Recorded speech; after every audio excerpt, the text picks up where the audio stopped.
بسم اللہ الرحمن الرحیم۔ اسٹوڈینٹس، آج ہم نے سورہ واقعہ کا رکوع نمبر 3 کی کچھ آیات پڑھی ہیں۔ فلا اقسم، سو میں قسم کھاتا ہوں، بما واقع گرنے کی، نجوم ستاروں کی، ہمیں تاروں کی منزلوں کی قسم۔ اصل میں لفظ سو میں قسم کھاتا ہوں اس پر بات کرتے ہیں، یعنی بات وہ نہیں جو تم سمجھ بیٹھے ہو۔ یہاں قرآن کے من جانب اللہ ہونے پر، یعنی قرآن اللہ تعالیٰ کی کتاب ہے، پر قسم کھانے سے پہلے لفظ لا استعمال ہوا ہے۔ یہ لا فلا خود یہ ظاہر کر رہا ہے کہ لوگ اس کتاب پر پاک کے متعلق کچھ باتیں بنا رہے تھے، اچھا یہ جھوٹی ہے، یہ تردید ہے۔ اس کی تردید میں یہ آیت کریمہ نازل ہوئی۔ تاروں اور سیاروں کے مواقعوں سے مراد ان کے مقامات، ان کی منزلیں، ان کے مدار بیٹا آربٹ کو کہتے ہیں، جس کے گرد کوئی سیارہ، جیسے ہم نے پڑھا ہوگا سائنس میں کہ جو الیکٹران ہیں وہ شیل میں، مدار میں گردش کرتے ہیں۔ اور قرآن کے بلند پایہ کتاب ہونے پر ان کی قسم کھانے کا مطلب یہ ہے کہ عالم بالا میں، عالم بالا اوپر والے عالم میں، اجرام فلکی کا نظام بڑا مضبوط ہے، ویسا ہی مضبوط اور محکوم ہے، یہ مضبوط ہے۔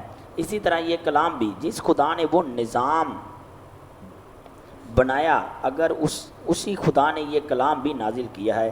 کائنات کی بے شمار کہکشائیں ہیں، گلیکسیز جن کو بولتے ہیں، ان کہکشاؤں کے اندر بے حد و حساب تاروں ہیں، ستارے اور سیارے، پلینٹس، جو کمال درجے کا، جن میں نظم و ضبط ہے، جن میں بڑا ایک ترتیب ہے۔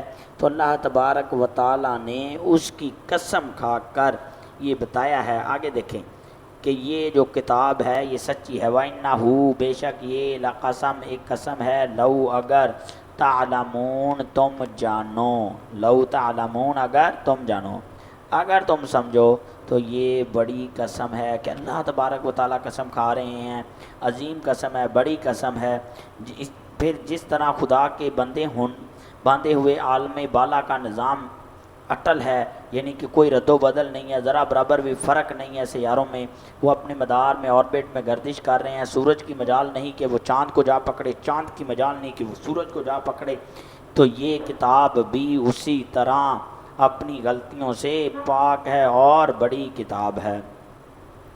انہو، بے شک، لقرآن کریم، یہ بڑے رتبے کا قرآن ہے، یعنی یہ کوئی عام کتاب نہیں ہے، یہ بڑے رتبے کی کتاب ہے، اور یہ بڑی کتاب ہے، اور یہ اللہ تبارک تعالیٰ کی کتاب ہے۔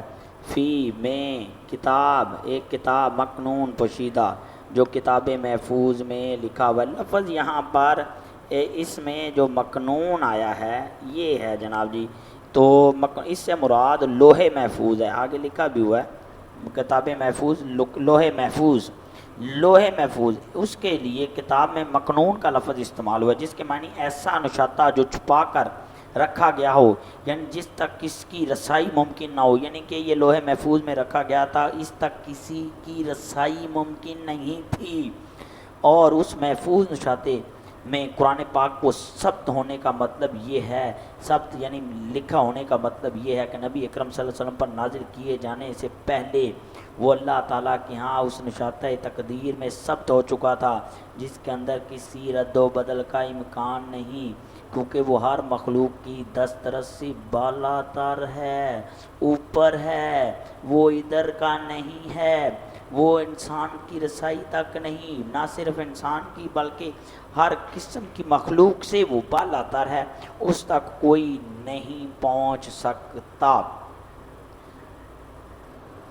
اگلی ہے، لا یمسہ، ہاتھ نہیں لگاتے، ٹچ نہیں کرتے، چھوتے نہیں، الا مگر، مطہرون، پاک، اس کو وہی ہاتھ لگاتے ہیں جو پاک ہوتے ہیں، یعنی قرآن پاک کو چھونے سے پہلے جو ہم وضو کرتے ہیں وہ پاکی کی نشانی ہے، اور اگر ہم نے وضو نہیں کیا تو ہم اس کو ہاتھ نہیں لگا سکتے۔ اللہ تبارک و تعالیٰ نے سختی سے منع کیا ہوا ہے، کیونکہ اس کو صرف اور صرف پاک لوگ ہی ہاتھ لگاتے